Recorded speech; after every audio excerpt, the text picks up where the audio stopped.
And I know that I am the type of person, if I'm not active, like sometimes I'm like, I just need to take a big rest. The third day, I need to be doing something.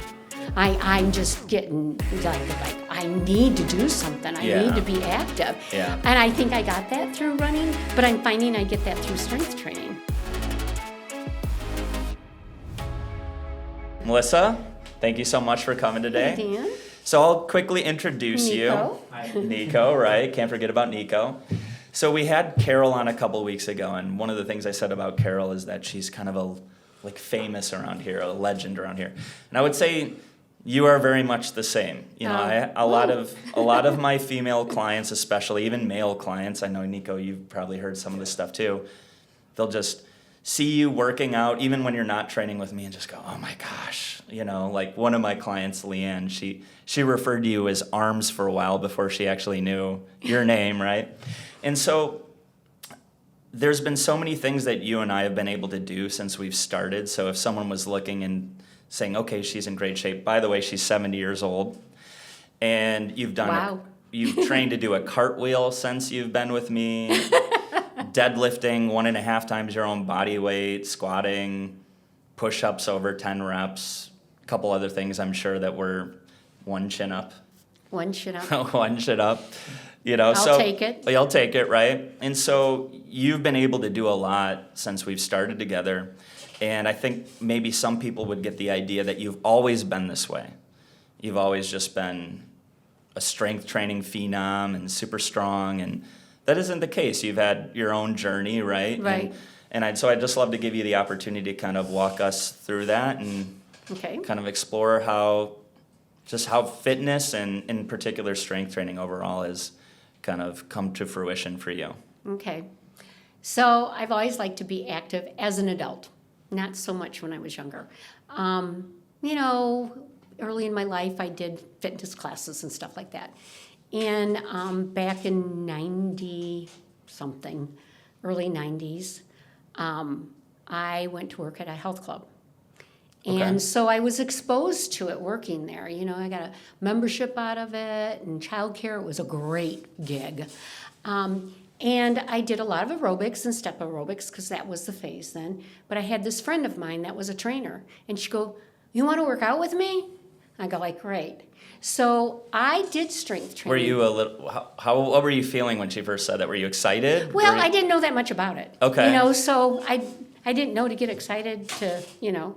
But then once I did it with her, yeah, I liked it. I have to say I really liked it. She actually ended up being a bodybuilder and told me one time that she was pushing so much on the leg press machine that she threw up. And I'm like, well, I don't want to do it to that degree. You know, no thank you. But I liked it. But then had some friends of mine that got me into running. And I loved the running. But I pushed all the strength training aside, not knowing what I didn't know, that it would have been an advantage for me to continue the strength training along with the running.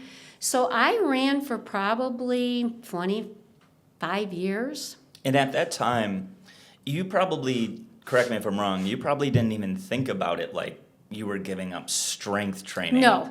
It was just maybe you were working out one way and now you're just not working out that way anymore. Exactly. Right. Exactly. Hey guys, quick break here. You know, just want to ask you guys to like, subscribe, and share the content with others who you think would benefit if you found this video helpful or any of our videos. Also, please comment. At the end of the day, we do these videos for you. We love your feedback. We'll always reply to the comments in the comment section and keep them in mind for future videos. Like, you know, okay, I did that for a while, now I'll do this for a while, now I'll do something else for a while. I mean, I didn't go that, but I see a lot of people that do that. Yeah. They'll do something and they'll like, okay, I'm moving on to this, I'm moving on to this. And Yeah. right now, part of it is the big pickleball phase, you know, and so people move on to it. And, you know, I have friends that do Pilates and they get on that. And, you know, we just kind of move around. And I don't know, I guess that's what I did. And then I had a camaraderie with a lot of friends and we ran together and I trained for a marathon. And just to tell you, it was good. Yeah. But I said once in a lifetime was enough. And that's what you did? You did one marathon? One marathon, that was it. I had some issues with it, so I'm like, I'm not a long-distance runner. And I had a friend of mine recently said, you're more of a sprinter. And in a lot of things in life, too. Yeah. And so I said, yeah, I am. And so I like to do more of the short stuff. But I think I ran that long a lot of times for the camaraderie with my friends. Yeah. It was a social time where we could get in our exercising too. Yeah. You know, we'd get up before our kids went to school and stuff. And then in 2014, I started having problems with my back. Now, I've always had some issues with my back. Okay. But When did you first notice that come online? Well, way back when I went to a chiropractor. Way back. Were you in your 20s, 30s? Yeah, probably. Pre-kids? Pre-kids. Okay. Well, you know what? I don't know if it was pre-kids because I'm going to blame it on my oldest son, Drew. There we go. Dang it, Drew. Because I had back labor, so I'm going to say it was from the back labor, and it could have been, you know. Okay. And if you ask any doctor, they would say that. Well, it could have been, you know. Could have been, yeah. So I think it occurred more than that, but it wasn't horrible. But then, you know, all those years of running, I started having some big back pains, big back problems. Just from the pounding? Yeah, I think that was it. And so and then I had problems with my knee, was sent to PT, and they told me in PT, oh, well, we don't doubt that it's your knee, but we think you got some spine issues going on here. Okay. So I did see a spine specialist, but at that time when I was seeing the spine specialist, this man, Dan, came into my life. We were at a fundraiser. We were sat at the same table as you and Crystal. Yeah, for the Naperville Education Center. Is it still Yep. around? Mike Little. Yeah, I know Mike Yeah. passed away. Rest in peace, Mike. But is the education center still around? I believe it is. Okay. And we had something in common there because our older son had seen Mike for coaching and mentoring, and so had you.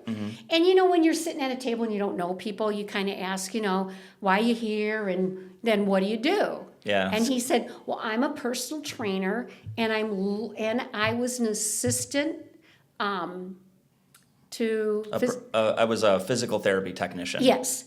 And then he said, and I'm looking at that side of it also. And I'm like, you're just what I've been looking for. Because in my mind, I thought, if I can get somebody to help me with strength training, but can also help the PT part of it. And then you had your certification in corrective exercise. Yeah. And so you explained that a little bit to me also then. And what really sold me... And maybe for those who don't know, Okay. I think the easy way to explain corrective exercise is, Nico, you're corrective exercise certified too. So Right. I would just say it's, a very quick, simple way to say it is maybe the bridge between physical therapy and personal training. Maybe a slightly more drawn out version of it would just be personal trainers who are qualified to identify muscular imbalances and help people get ahead of those issues before they turn into them. And sometimes, if someone is already experiencing some pain and discomfort, you can still identify those muscular imbalances that, in many cases, are the contributing factor to someone's pain. Not always, but I'd say more often than not. Yeah. So, Yeah. Thank you for that. And you probably explained that to me at that table that night too. yeah, But I didn't remember all those details. that's all right. Yeah, so the thing that was interesting about that night is, you know, Crystal, at your wife now, but your fiance at the time, Yeah. really sold him. She was like, he's great, you should, you know, and I'm like, yes. And I don't know, I think the next week I made an appointment with you for an Yeah. assessment. I think so. Yeah. It was like in maybe October, Yeah. November of that year. And I think in the beginning, help me with this, because it's been several years ago. So Dan and I, in October, I have been together 8 years. Yeah. I've been personal training just with him blows for my 8 mind. years. And we'll get into the longevity of why that's important too, down the road, right? Yeah.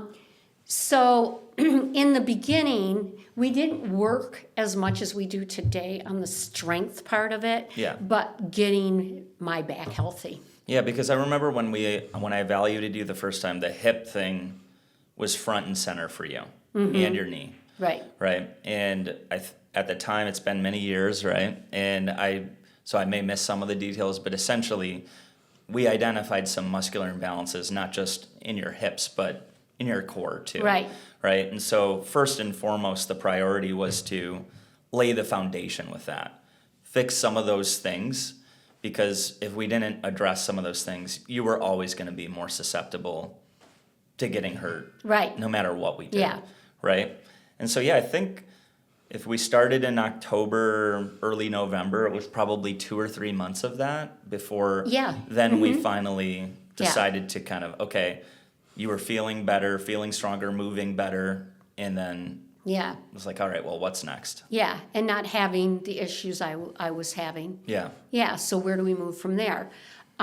Let's just back up a little bit about the running.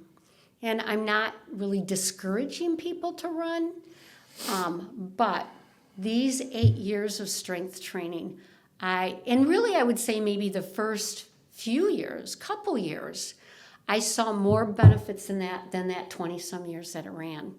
And with me anyway, I think the running ended up being detrimental to my back. And one thing that you said to me one time, because I still would try to run a little bit on the treadmill, and I remember you coming up to me and going, "You run heavy." And I go, "Yes, I do." I was so proud of it. He Yeah, goes, like plotting. yeah. And he goes, You could hear her running from a mile away, basically. yeah. Well, you could. Yeah. And I would come up on people on the street when I'd run, and they turn their head. They would hear me. And Dan says to me, "That's not good." And I'm like, "What?" He says, "You need to hold your core when you're running." I ran all those years. Nobody ever told me to hold my core. All I knew is all you had to do is throw on a pair of running shoes and go out the door. Yeah. There was a lot of times in the early beginning of my running, I didn't even do any of that. I just put my running shoes out and went out the door. Yeah. Yeah. So just saying all that and not having the strength training when I ran, would I be running today? I don't know. Do I care to run today? I don't really care to run anymore. Yeah, and just maybe to pause there for a second, I think it's important to distinguish the benefits you're referring to, Yes. right? Because the benefits you can get from running, especially long distance running, are very different than what you're going to get from strength training. Right. So I think it's important to qualify what were the benefits now that you look at Right. and go, okay, this is what I wanted to see, or when you think about you got more out of this than that, what does that mean?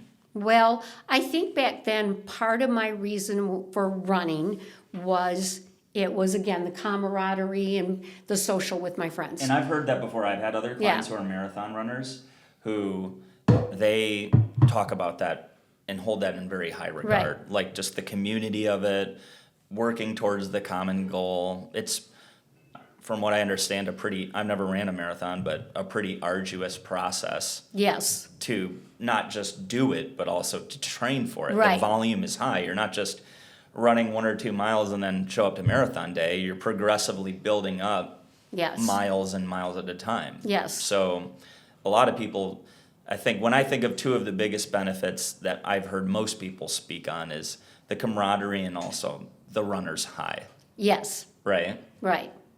And also, you are getting the cardio factor out Well, of it. you don't see many obese Yeah. marathon runners. Not really. So there's that too. Not You're- really. You're probably burning a jack ton of calories. Yeah. Now I do know there's organizations out there that kind of hype up people to do marathons, and sometimes you'll see, like if you're on the path, you'll see these people running, and you're like, well, I really admire them because they are a little heavier, and that's hard to do. Yeah.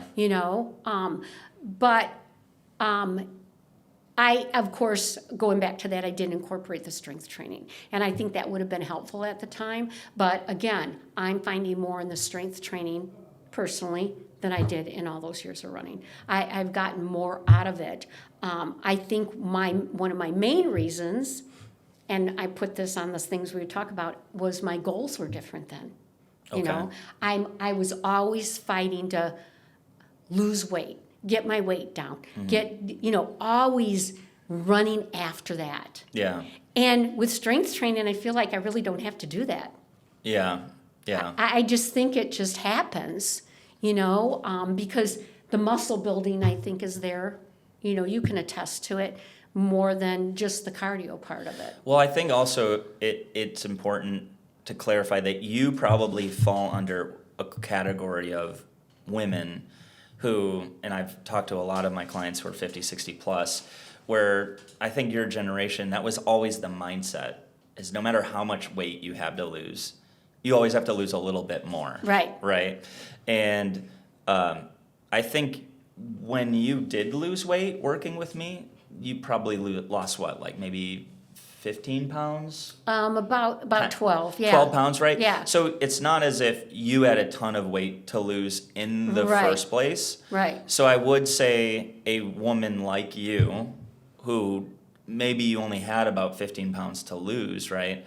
You know, I think, yeah, in that particular scenario, strength training could be very effective for you because, you know, you doing a couple of the right things, maybe making a few little tweaks to the diet, the weight kind of just starts coming off just that way. right, But then from there, it's about, like you said, having the new carrot on the stick. It's like, well, what do I do now that the weight's down, right, right? And then you kind of fell in love with the strength training Yeah. side of it.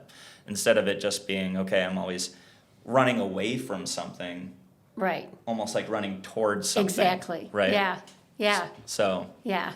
and so you would say, would you say then that that's something that's kind of, when you talk about those benefits of what you've seen, and especially in those first couple of years we were training, it's more of the muscle, more of the tone. Like, what again are some of those benefits? When you look back in and you're sitting in the elevator and you've got 20, 30 seconds to tell someone, what were those benefits? What are they? I think it was, putting on more muscle and having more strength. Being able to do things and going back to the back, be able to do things without having back issues from it. Like I like to do a lot of work in my yard when the weather gets nice. Yeah. And the years before that, I'd go, okay, I got to pop the ibuprofen before I go in the yard, and then I got to pop the ibuprofen afterwards. Yeah. And I learned how, and strengthening my core, how I got around that. And don't get me wrong, it's not terrible to take ibuprofen periodically, but you don't want to be living on it. Yeah, Right? yeah. Nico, Yeah. do you have it where, like, every summer, your clients who are in the yard, it's just suddenly they're all of a sudden having more back pain? Yeah. Yeah, it's tough on the body. It can Yeah. be, especially if you're not lifting things properly. Well, in part of it, I can't say that's gone away 100% because a lot of times I forget to listen to Dan talking to me in my ear when I go out in the yard. We just need a walkie-talkie or Right, something. I do this bend Yeah. bend for 4 hours instead of Yeah. squatting and you doing So it, of course your back hurts. yeah, doing it the healthier way. Yeah, yeah, Yeah, I had a client recently, she was cleaning up at her lake house and she was telling me how her back was bothering her. And I go, oh, okay, well, what were some of the things you were doing? And she goes, well, I was picking up, I forgot, I think it was acorns or some sort of thing, right? So I'm like, oh, how do you do that? And she's just like, oh, well, I did this. Yeah. And I did this. And I did Yeah. this. And I did this. Like 100, 200 times. Right. Of like, yeah, your body's built to do that a few times, right? Yeah. But probably Yeah. by the 200th acorn, Right. your body's not so happy that Yeah. you had to do that. Well, Dr. Joe and I talked about that too, and he said, we are made to do that, to hinge over. Right. He said, but not 4 hours altogether. And really what would be a good way of doing it is squatting down, and then as you're squatting, you move, and you move, and you move. Yeah. That'd be a great workout, right? Yeah. Gosh, I mean, I look at my kids sometimes and I'm so jealous because Jamie's 3, Brennan's 1.5, basically.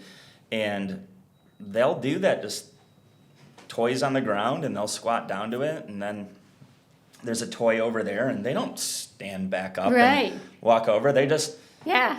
duck walk over. Oh, look at that go. Oh, Yeah. man. I'm like, I wish I wish just knowing what I know now, I'm sure some people are like, oh, well, you're not that old. But, like, I've got severe arthritis in one of my knees, so I know I could have done some things differently, prioritizing that movement, Right. Staying flexible, Yeah. never losing that flexibility. Right. Because, oh, man, to be that's Yeah. awesome. And going back to those goal things too, when you talk about the runner's high, you get that runner's high and you get, all the energy. High. Yeah. And I know that I am the type of person, if I'm not active, like sometimes I'm like, I just need to take a big rest. The third day, I need to be doing something.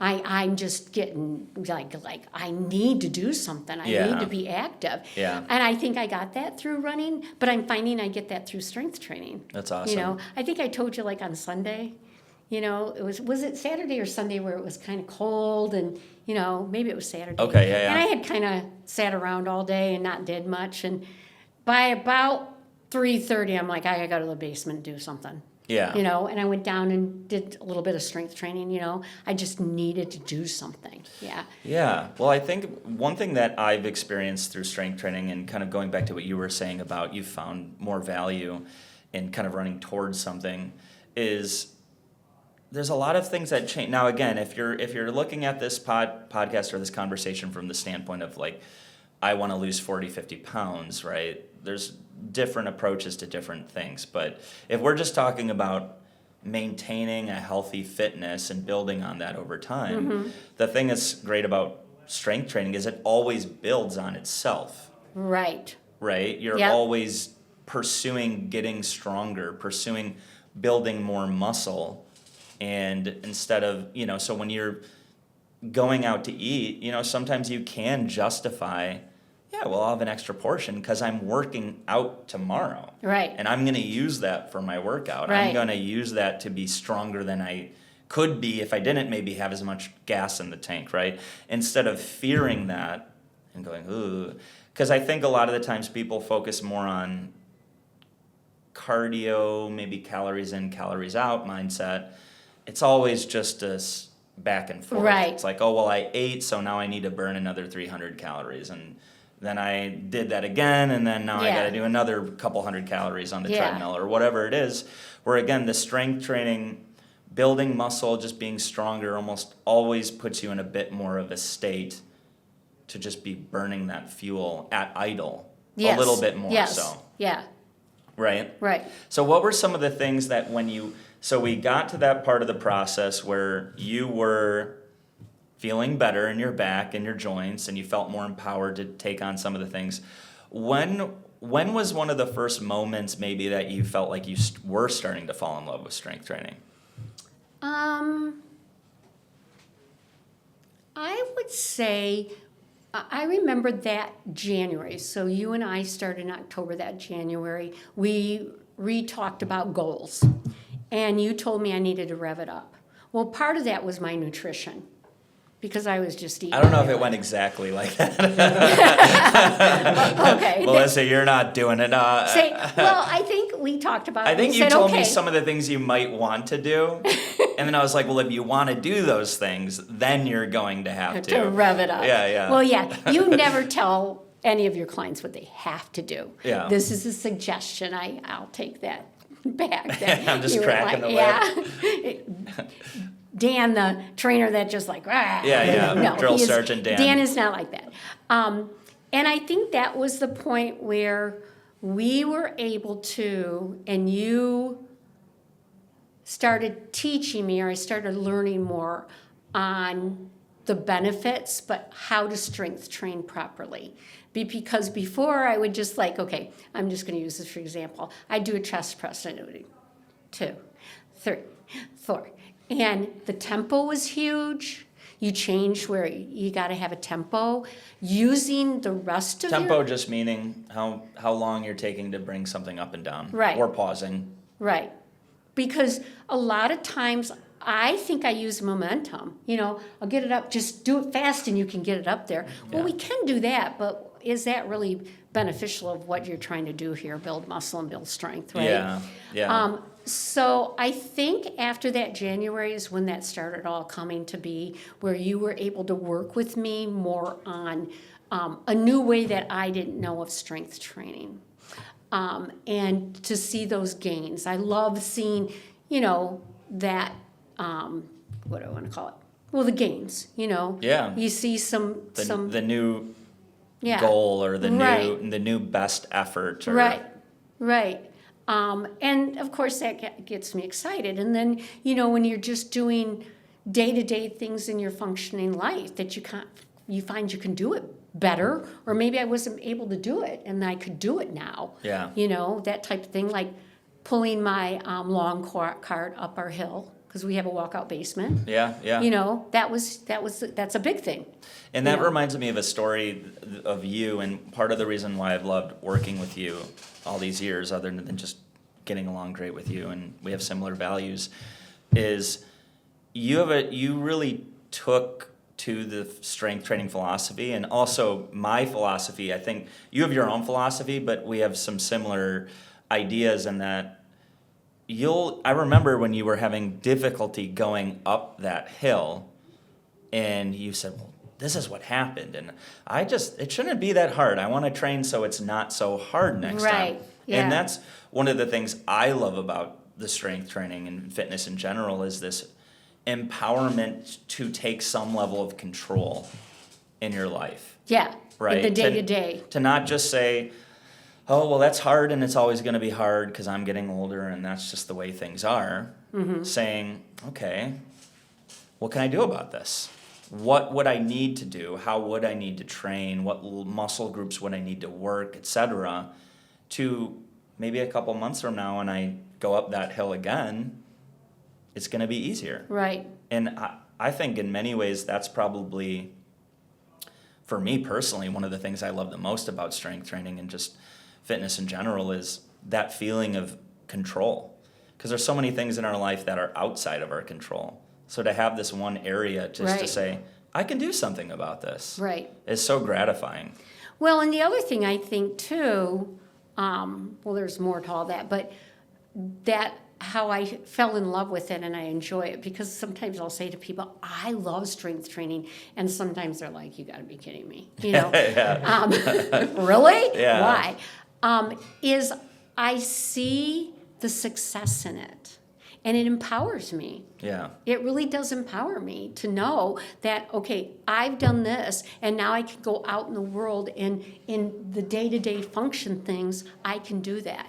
One thing that we had talked about back then was to put my overhead in when I traveled. And I don't travel a lot, but I want to be able to. Well, I can do it, but nobody will let me do it. Every time I go to do that, Yeah. there's somebody there that wants to help me. Yeah. You know? You've got some gentlemen around you. That's Yeah, a good thing. That is a good thing. And I let them, you know. But I can do it, you know, things like that, overhead things. And you that's know. a big one. One of my clients worked for United Airlines, and she's about your age. She's 69, and she was one of the people bragging about you the other day. Where I said she looked at you and she goes, "Oh, is that Melissa? She's my mentor." So shout out to Susie.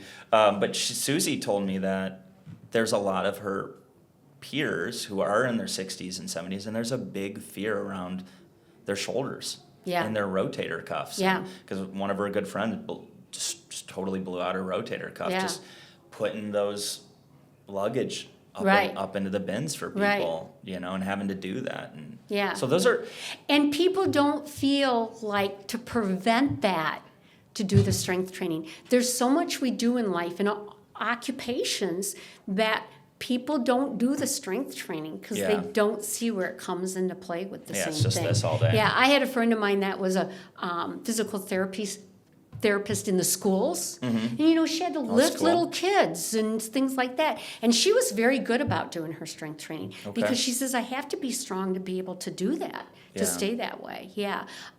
So I can't remember your original question, but going back to it, we talked about more functioning things when we would do strength training, and we still do. There's things I'll say to you, well, what about this? And you're like, well, how do you use that one in life, you know? I just like to play devil's advocate, you know? It's like, if Yeah. you guys want to fight for what you're telling me, but, Yeah. you know, sometimes I think some people could look at the devil's advocate as being argumentative or maybe Yeah. not being supportive, but I look at it as I actually want to have a greater understanding of what you really want. Right, And so I'm not going to do that if I just agree with you right, any single thing you say. Yeah. Right? You say it, I'm like, okay, well, how does that really tie into the vision? right. Right? And I think the other thing with the strength training, what I've found to love about it too, is it keeps me healthy in other areas of my life. So I do not run anymore. I just have found out that is not the best thing for me to do for my back. Yeah. I start running, I have issues. So I stay away from it. And there's other things that we've even done in strength training, you know, that we're like, no, that doesn't work for you. We're going to find a different, and there's always an option. That's what I love Yeah. about it too. There's always an option. So I do more walking and I bike. Okay, so let's take in the biking. I feel like I'm a pretty strong biker. Yeah. And if I didn't do the strength training, I probably would be. Yeah. Yeah. Especially for those things like the sprints and going up the hills Right. and stuff like that. Yeah. And that's such a great point what you were saying about the ebbs and flows even with the strength training. Yes. Because, you know, I would say, when the original question I asked you was, how you kind of, when was the first time you realized you were falling in love with Yeah. with the process or aspects of it? And I remember for a while we were both really in love with the deadlifts. Right. I was in love with it for you Yeah. because you were so good at it and just went from, barely being able to lift anything because you were concerned about your hips and your back to, before we know it, you're deadlifting a plate on each side. And then, I think your 1 rep max was close to 185 pounds at one point. And so, which is well over 1.5 times your body weight, which is awesome. And so, but that eventually started causing you some issues. I should say maybe we had a good couple years where the Yeah. deadlift wasn't much of a problem. Yeah. And we found what we could do, right? How can we pivot to where we don't have to just say, well, that's it for lower body, that's Right. it for lifting heavy. Right. Well, what now? Yeah. Right? And we found some new things. Yeah. And And where that came into play too with the deadlifts is how you use the deadlifts, like, I'll just go back to being in the yard. Yeah. And when I found out, I still do some deadlifts in my functioning in life, is picking up bags of mulch. Yeah. Well, I found if I do a wider stance and bend over the proper way, engage your core is Yeah. very important, that I can pick up a couple bags of mulch Yeah. and walk them down that hill. Now, my husband says to me, we have a cart. And I'm Yeah. like, but I'm trying to get my workout here too. Yeah. So I like to walk them down the hill. Yeah, it's a little bit of a challenge. Yeah. So I can still do it somewhat, but we have found out that, I think you and I found out, there's things that we have to do it differently. Yeah. I guess that's all saying, That let's do it. mindset is so huge too, of not always taking the easy route, Yeah, that's huge. Yeah. Yeah. It permeates into other areas. It's not just yeah. fitness, right? Just that Yeah. willingness to be uncomfortable, right? Right. Because if you're not willing to be uncomfortable, I would say that just means you're not growing, period. Whether Yeah. or not it's Sure. your muscles or your bones, Mindset. your mindset, Right. if you're Yeah. not occasionally Yeah. going, ooh, this is a little... well, like one of the mindsets is when you go to park your car, right? Yeah. My mindset farther is away. not like, Oh, yeah, find yeah. the closest one, find the Yes. farthest one. Yeah. A lot of people want to find the closest I one. park far away, and it's taken years, and it's still a thing where Crystal goes, could you have parked any farther away? And I'm like, sometimes it's just an efficiency thing. It's like, well, it might take longer for me to actually find a close spot. Well, anyways, that's Yeah. side note. Well, I think in some ways I always look at the whole world as a workout. Where can I get a workout in? Yeah. Doing just day-to-day things.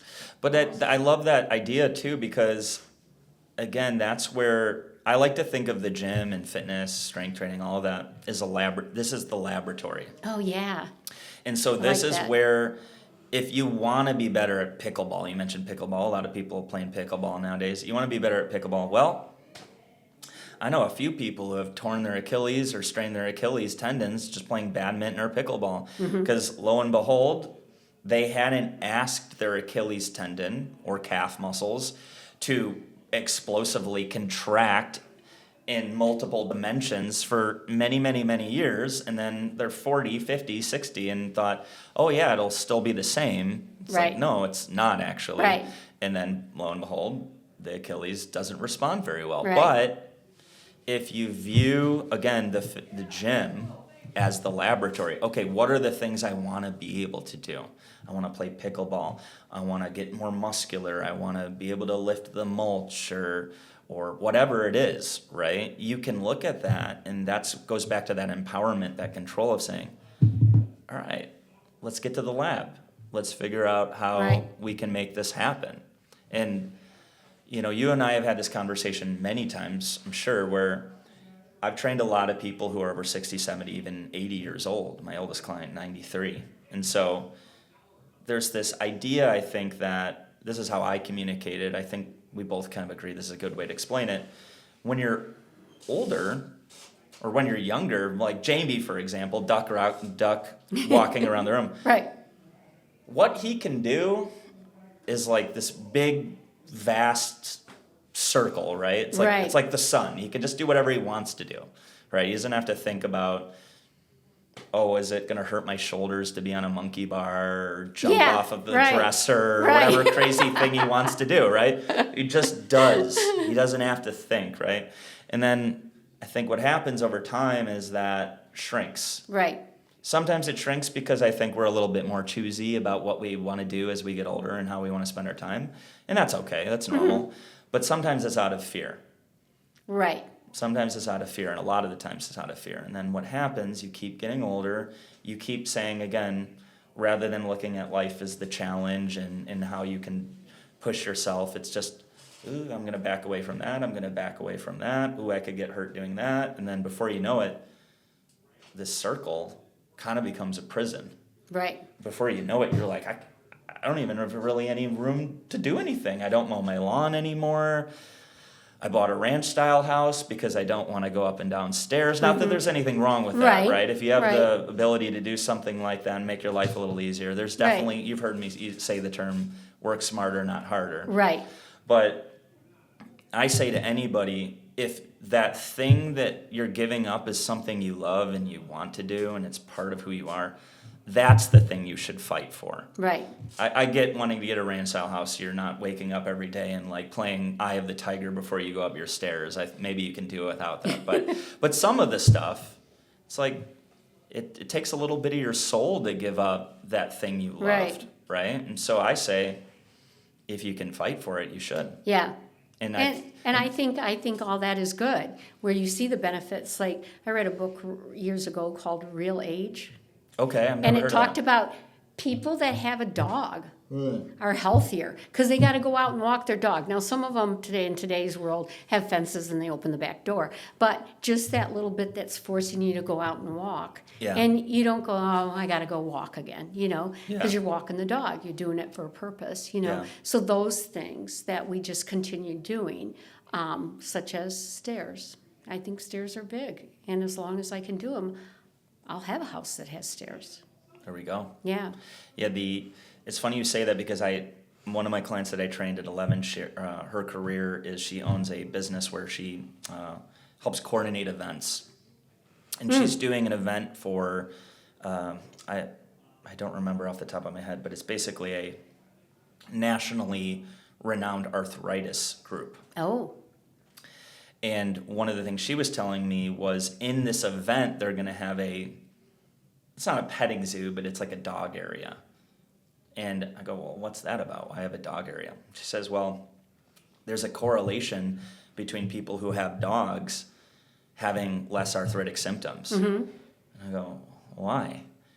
She goes, well, people walk more when they have because dogs. they're moving, I right? go, oh, okay. Yeah. Duh, guess that makes sense. Right. Motion is lotion. So Well, that's and right. And she goes on to say, yeah, you may not be willing to get off the couch for yourself, but you love your little puppy, Right. and you want your puppy to be happy and taken care of. So you're willing to get over yourself Right. for the dog. And I think, tell me if you think this is true. I think when we hurt, we don't want to do. That's definitely And really, true. that's when we should do something. Yeah. Yeah, I think it's really helpful to do something. The same thing, I found that out when we did have a dog. I would go home from work and I'm like, I'm so tired, I just want to lay on the couch. This Yeah. is before I started doing strength training. And I'd have to walk the dog. And by the time I came back, I had energy to do what I had to do with the rest of my evening. Absolutely, Yeah. yeah. I think and you're not talking about working through real pain, right? Where someone's like, your knees like throbbing and Right, swelling, yeah. right? No, An I'm not injury. talking about We're that. just talking about, the friction that shows up in our day to day. Yeah. Right? You're tired, maybe you're achy, maybe you're Right. stiff. And I agree 100%. Yeah. For almost all the time, 9 times out of 10, that's something you should work through. Right. In some way, shape, or form. Because to quote one of my old clients, she says, I regretted working out, said no one ever. Right? Oh, yeah. Almost every time you go Yeah. through the workout, even if it wasn't the best workout, you're going to walk out of there Yeah, feeling a little bit better than when you started. that's right. So speaking of working out, I wanted to go back to one of the things you said because I think it is important. You were talking about, it was kind of funny, you were talking about the 1, 2. I was starting to hear your step aerobics days. Yeah. But you and I have spoken about that a lot too, just this idea that there are a lot of people, and I would say more women, who think when you hear you're supposed to do 10 reps to build muscle, let's say, that just means 10 reps. It just means as long as I moved my arm 10 times or moved my leg 10 times, then I'm good, Right. right? But that's not the reality, That's right. right? And so I'd love so to add a little bit more to that, you have to be pushing yourself a bit more, right? Right. So I'd love you to kind of speak to what have been some of your experiences of kind of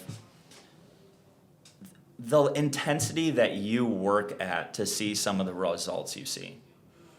Well, part of it I think you've taught me, and we've worked on core strength. And Dan knows me well enough. I'm going, I don't like this little belly I have right now. I might have a little belly, but my core's strong. Yeah. My core is still very strong. And I know that because of some of the things I do and I'm able to do, Yeah. and it doesn't affect my back. So what I have found is to get for that I'm satisfied that I can go further is to use all those muscles that I need to use to get through what the main exercise I'm doing, such as we'll bring up chest press. So chest press, I'm just not pressing with my arms. You know, you've got to engage your chest. You got to engage your core. When we get down to it, when it's getting hard, I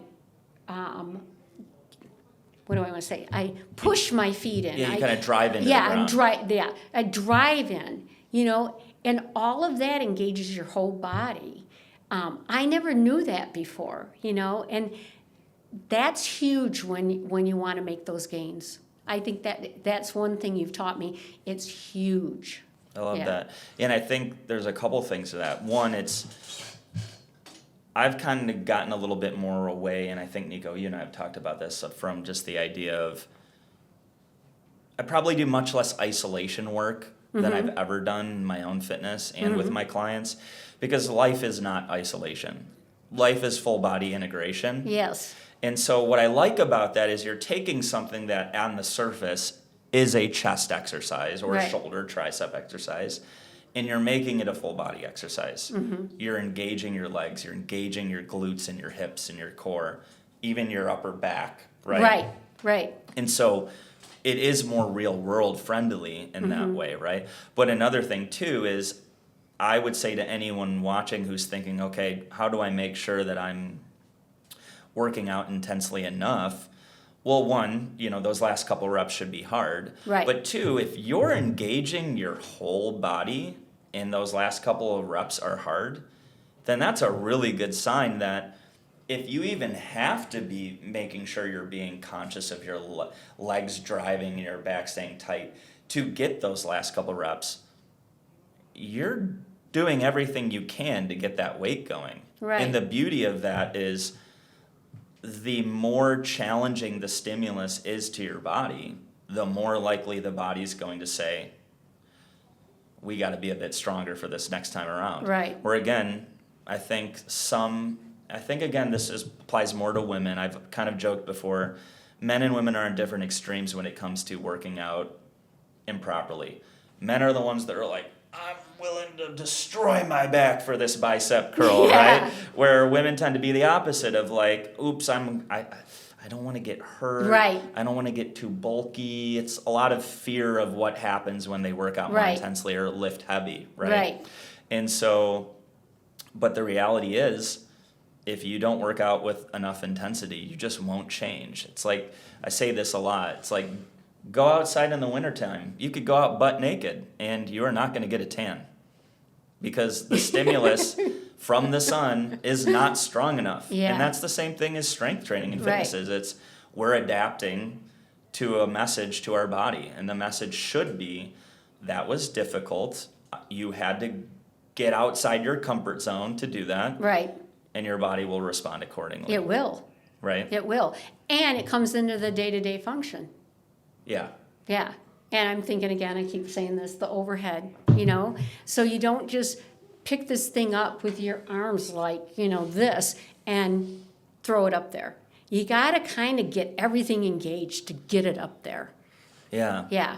I love that too, because that is, in some ways, you could just say you're more intentional about how you move, Yes. right? And a lot of the times that I've heard people talk about hurting themselves as they're getting older, it is because they're on autopilot to an extent. Yeah. You know, like Yeah. you pick something up without thinking of it, and you throw this up over Mm-hmm. there, and then you're brushing your teeth without thinking about what your legs or feet are doing, and then all of a sudden, right? Right. And so just, I would say, staying in that process of just being grounded in your fitness and in your body Right. is huge. And isn't that true when you said to me, you run heavy to engage your core when Yeah. you're running?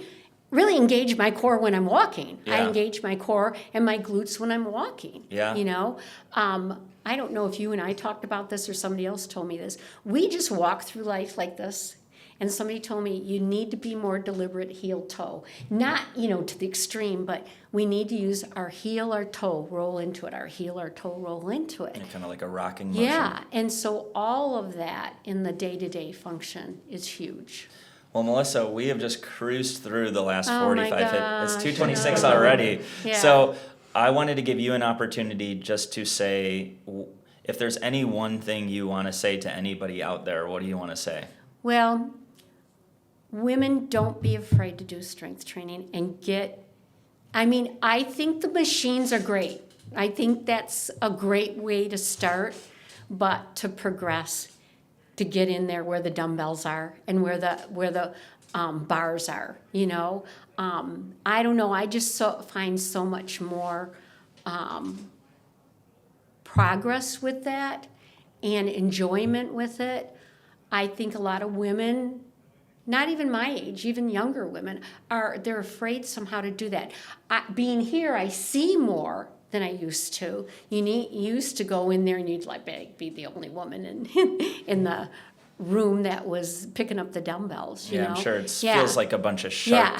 sharks And- swimming next to you, but And it's not. this is the way I look at it for me. My strength training is the main thing, and all the other is peripheral. My walking, my biking, I need to stretch, you know, the stretching and the mobility and stuff comes along. But that, if I could only stress to people that should be your main thing, especially when I learned that at 30 years old, you start losing muscle. And then it just keeps progressing. And the only way we're going to keep that muscle gain as women is to do the strength training, you know. And then we deal with the osteoporosis too, you know, so that's really important too. And some people, my doctor for years said, oh, you don't need to do that because you run. You're getting your impact. Yeah. Well, I don't know if I agree with that 100% now today. You know, I thought that was enough to do that. But what about my arms? What about my back? What about my shoulders? What about everything else? You know, maybe the impact on my legs was helping those bones. But yeah, so I think with women alone, you know, the strength training is very important. Yeah. And we need to have the other things too. We need to stress our hearts and things like that. But yeah. Well, I love it, and I agree, because if there was one thing to do, I think it should be strength training. Right. Because you could argue those other aspects. I think you should do all those things. In fact, Yeah. I've stood up for those things to you, where you're like, Right. they're wasting their times on the treadmills or things like that. Yeah. And I go, well, hold on. Yeah, You know? yeah, you know. have. But if you really could pick one thing, the reality is, if you want to keep your heart strong, you could circuit train with strength training. Yes, you can. And you can get your heart rate up Yeah. big time. And we've done supersets, and that does get my heart rate up. Yeah, you can, Yeah. and you can, if you want to build flexibility, Yeah. you could do deeper ranges of motion with your strength training, Right. and that's going to help you Right. build flexibility. And this, so just the bang for your buck on it is undeniable. Right. And the only last thing, can I say one last Yeah, of thing? course, go for it. Is people in my world have downplayed that I have a personal trainer and I've had a personal trainer this long. And they're like, don't you know what to do by now? You know, they'll say that. But Dan, with you, and I see Nico, you with your clients, you're always bringing in something new to the whole functioning of it. I value the investment that I've made in personal training. And to me, it's something I am investing in my health today, so I don't have to invest in it when I'm in my 80s and 90s, because I'm going to still be here. I love that. Yeah, I love that. yeah. I would end on that, but I gotta make a quick comment. Okay. Hey guys, you've been doing your accounting with an accountant most of your life, so just start doing it now. I mean, you've done it long enough, so just do your own accounting work, or maybe even cut your own hair while you're at it. Yeah. So, Yeah. anyways, but Yes. no, we'll end on the more positive note, which is that is absolutely true, and I appreciate everything you're sharing. I appreciate that. Well, I appreciate just the role you've had in my life. You've become a friend of mine and not just a Yeah, client. you've been a And- great friend. And so I wouldn't be where I am today without you. Oh, thank you. I mean that. Same here. I mean that because when I was going earlier back to the comment of, when did you fall in love with strength training? I would say, I was thinking about that leading up to this podcast. I was like, when did I really start really believing in myself as a trainer? And I would say I've always believed in myself, but seriously, you are someone who you've been quite a cheerleader to me over the years, and your belief in the process and what you've been able to do, it has been not only inspiring to me, but uplifting to me, where it's like every once in a while if I need a boost, I'm like, Melissa gets it. Yeah. I'm like, Melissa, look at Yeah. you, right? You are an inspiration. You look amazing at 7 years old. Thank you. You looked amazing before that. So I know you're going to continue to inspire others around you for years to come, and I'm happy to be a part of Yeah. it. Yeah, So- I like doing it, So thank Yeah. you, Melissa. especially in the fitness world. Yes. All right. Thanks, guys. Okay, thank you.